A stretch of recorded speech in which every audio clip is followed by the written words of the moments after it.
Welcome to this week's Parsha Bamidbar. And I wanted to talk about the flags of the encampment, right? As we open the Sefer of Bamidbar, we talk about the way that the camp is structured. And in the middle of that discussion of like how it was a very rigid formation, marching formation, right? It wasn't just sort of everyone goes where they want. Every tribe was in a very specific place. And as it's going through those details, right, it says that ish al diglo, that the Israelites shall camp each man with his standard, or ba'otot lebeit avotam, the banners of their ancestral house, and that's how they should camp, saviv la'ohel moed, around the ohel moed. And Rashi offers two potential, right, thinking about like a visual, right? If you Google like tribes of Israel flags, you'll find a few, right? Chagall, has sort of maybe a loose interpretation of that in the windows in which hospital is that they're in? We went to see them in Israel. Hadassah and Karam. In Hadassah, right? There's some like very old mosaic, workings, but it's hard to imagine what does that mean to be under a degel in your camping. And so Rashi says, "Kol degel yihielo ot mapatu luyabo," right? That there was a piece of colored cloth. Tivo shel zeh lo ketivo shel zeh. Each tribe had a different color. Tzeva kol echad kagon avno hakavua b'choshen, right? Which I think is a beautiful spiritual point on the one hand, right? That each tribe had the color of the stone that represented that tribe on the Choshen HaMishpat of the Kohen Gadol, right? That he wore when he did service on behalf of Bnei Israel. But Rashi does say, maybe it's like sort of just a logistical standpoint, right? When you get up in the morning, if you go have coffee with your friend from Ephraim, you know how to get back to your tribe of God, right? It's kind of like in HDS, all the kids wear different colored shirts. So when they have like an assembly, right, you can find the GAN by their bright yellow shirts and the first grade by their bright pink shirts. So I maybe a little bit spiritual, maybe a little bit practical. That's the first possibility, is that they're bright colored flags. Another explanation, davar acher, ba'otot lebeit avotam, right? That, what does it mean that they're the signs of their ancestral house, right? Of the house of their father, is that Yaakov had given some kind of commands about how the tribe should be organized around him as they carried him out of Egypt. And so too, they sort of organize themselves in the same way around the Ohel Moed. It's a great question, Mark. I don't know the answer. Mark is asking, when it says davar acher, is it clear which answer he prefers? Like in the Shulchan Aruch, there is sort of like, that is like a code, right? I don't think that there's a code here. Probably no one has figured it out if they did, because there's no like real nafkamina here, right? As to which he prefers. The only thing I can say is he quotes the Tanchuma for his second reason, which kind of makes me feel like maybe he thinks that one has more weight. I don't know where the first answer comes from. He doesn't always quote his sources. Maybe that's his own original source thought. Certainly, the older midrashim focus more on the signs and less on the colors. So when Rashi wrote the second part about their father, I sort of went in a different direction than I think I finally understood Rashi to be going. My first thought was like, oh man, these are all symbols of the farewell that Yaakov gave his children. And like, they can never let it go, right? If they're like the troubled child, now they're the troubled child all the way on their walk through the Midbar, right? And what do I mean by that? Is that right? The Bamidbar Rabbah tells us what pictures were on there, and then unfortunately, it's on the next page. I pulled out a very, very tiny selection of parts of Breshit Memtet, right? In Breshit Memtet, Yaakov gives his what are sometimes called brechot or goodbye, sometimes are rather harsh farewells to his children, and the flags are remarkably similar to that, right? So Yehuda here, Yaakov says, "Gur Aryeh Yehuda miteref b'ni alita kara ravatska Aryeh uklubi'a mi yikimenu," right? That Yehuda is like a lion's whelp. On prey, my son, you have grown. He crouches, lies down like a lion, like a lioness who dare rouse him, right? There's some kind of power there. And Yehuda's banner, see, I bolded trying to make it easier, was sky blue and had a picture of a lion, right? And of course, Dan has a picture of a snake. And here we see that Dan is like a snake by the road, a siphon, a viper, who somehow bites on horse's heels, so his rider is thrown backwards, right? These are very, there are strong words, maybe, is what I'm trying to show. Uh-oh, my charger is not charging. Hold on one second. We pull that out of the wall. There we go. That there are strong words behind some of these symbols in ways that I find to be sort of harsh. And I was having a hard time shaking that imagery. Right. So similarly, right, Zavulun is like a dwelling place for ships, and his flag is white and has a picture of a ship. And it felt to me like in some ways, some of those strong things that Yaakov said are getting put like into law in a way that felt unfair, or into cultural foundation in a way that I wasn't wild about, because it felt to me like you would never be able to shake it, right? That on Shimon's sign, there's a picture of the city of Shechem, right? And we know that Yaakov had very strong words for his children who attacked the city of Shechem. And so for me, it felt like, man, all of those things, right? Like when you go into third grade and they say, oh, this student has, difficulty sitting, and then everyone treats that student as though they have difficulty sitting, and that's their label for the rest of time. And I don't actually think that this is what Rashi is saying, but for me, it was sort of where my mind went at first. And so I was trying to think, like, what's the nicer, I'm happy to sit in reflection on this first.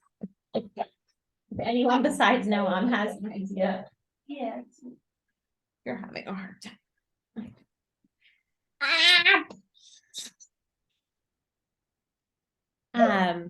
Okay, so I do think that there's actually a nice way to look at this also, which is to say that, so interestingly, fun fact about flags. No one can hear like this. It's not fair to everybody else. It's not fair. Yeah, I know. I know everyone wants her Torah and you're yelling. Fun fact, there are only two other places where the word degel is used in Tanakh. One of them is in Shir Hashirim, and one of them is in Tehillim. And the one in Shir Hashirim is about love. And so Bamidbar Rabbah, a little bit earlier than the description of the flags, says, Chiba gedola chibavan hakodesh baruch hu, she'asa'am dagalim kamalachei hasharet. Right, that God had a great love for Bnei Israel, that he made them flags like the angels had. Why is that? What does that mean? So there is a midrash that at Har Sinai, thousands of angels came and they all had flags. Like I kind of picture like a soccer match in Israel, like that kind of flags. I don't know exactly right like what that means that the angels had flags, but apparently Bnei Israel were sort of jealous of them, and they said we want flags too.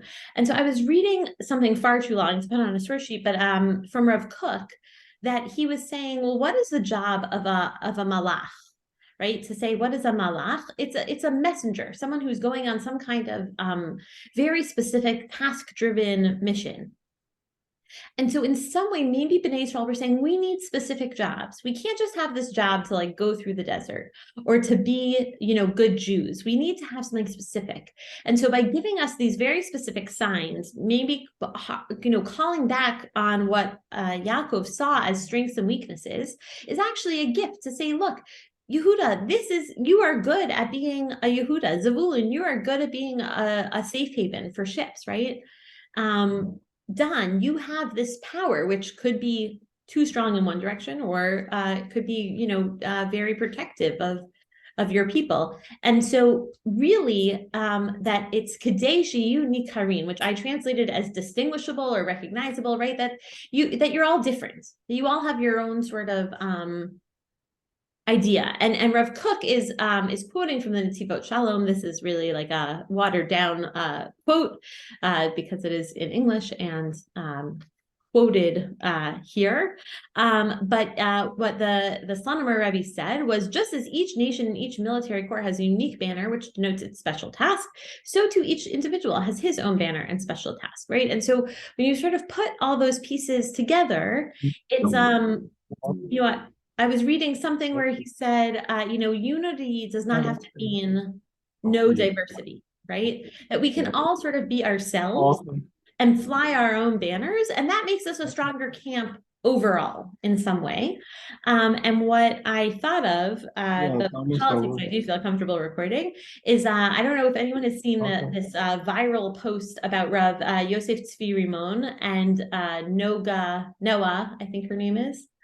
Rav Yosef Tzvi Rimon is an amazing scholar and thinker and a Rebbe in Israel, in the Shtetlim.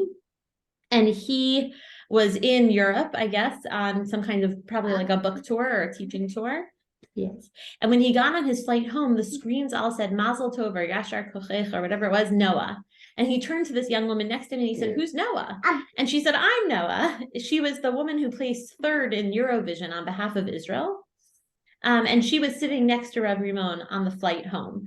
And like the post was sort of about how lovely they were to each other, right? If they were flying their signs, their flags, one of them might have a Torah or, Eitz Chaim, and one of them might have a musical note or some kind of cultural symbol. And yet they were able to not only like tolerate sitting next to each other, but they enjoyed it, right? Rav Rimon did not ask to be seated next to another young man. Noah didn't say, "Oh, well, I'm not going to be able to like play my music," right? And I think people just at a time where there's so much a lack of unity at times, although also I would say that all of the political climate has brought out more unity than we've seen in a long time in some ways, or at least enthusiasm. That this was such a lovely moment that people were glomming onto, and reminded me of this idea about sort of different flags for different strengths, and how once you know, then you are able to you're able to fly your flag proudly and to coexist with other people, which I thought was really nice. Does the text in Tanchuma match this Bamidbar Rabbah? Interesting. I'm not sure. I could look. It's a different piece of it, right? Meaning that piece is about, we'll sort of circle back to that. It might be in this other piece here.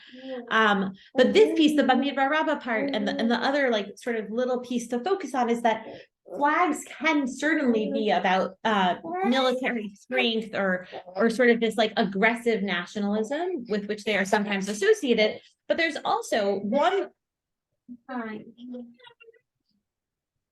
the reference in Tehillim might be a little bit more,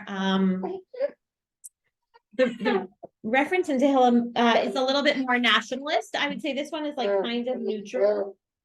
And the one in Shir HaShirim is actually about love, right? And so I think flags can bring out like strong emotion of love, not just that sort of aggressiveness. But the other way that I think we could read the flags is actually about unity, not diversity. And that is to say that the Ibn Ezra, and I'm not sure why I made this choice. Maybe I couldn't find the Ibn Ezra in an easily copy and pasteable way. But the Ramban quotes the Ibn Ezra. First he quotes Rashi, then he quotes the Ibn Ezra. And no, this is so hard.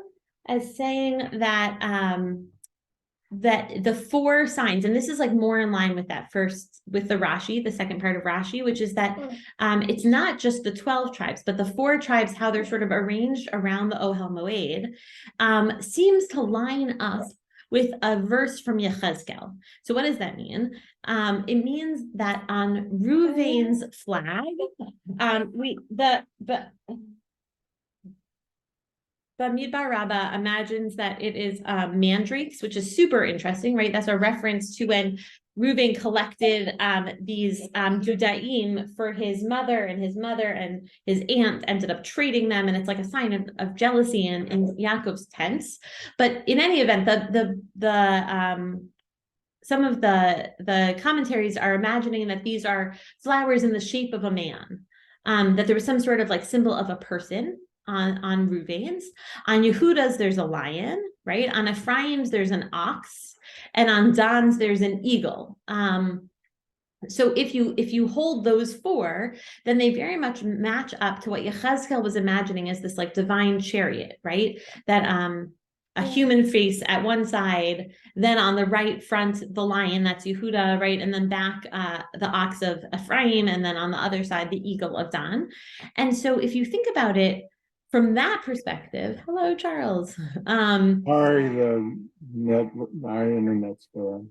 Oh, that's okay. I'm glad you're back. That then somehow the formation, and like maybe this is like a crop signal, right? Like when you look at it from sort of above, the formation of the camp was very much like this formation of this divine chariot. That somehow, like when everyone brings their things together, there's some kind of divine either emanation or when, like making ourselves like B'Tselem Elohim, copying the image of the divine in a way that I think is very powerful, right? So having your own degel and your own sort of task is very important for people to feel good about themselves, maybe, right? But that when that happens and then you come all together, you can make this picture of God, right? Which is quite beautiful, or maybe not even the crop signal, but like those tiny, when there's like 100 tiny pictures that when you zoom out, it like looks like one person's face. My uncle made that for my bubby once of like all her grandchildren, right? So that like all of the people, when they stand in the right place in service of God, end up looking like this vision from Yechezkel, which I think is also very powerful, right? And I think that the reason that we talk so much about the flags is, as I said at the beginning, is that like flags are just a powerful emotional touch point because they represent a lot. Sometimes they represent different things than we think our neighbors think about the flag, and sometimes they represent the same thing, right? I think that on Yom Yerushalayim, as Charles said, when you do the March of the Flags into Jerusalem, or into the old city of Jerusalem, it's powerful because so many people feel that they're being affirmed, right? Everyone feels together. Then on the other hand, of course, right, there are times where the flag really signifies something that you're not comfortable with or you don't want. And so either way, there are strong emotions about it, but I think that there's room to read these nicer ways, maybe, into our flags.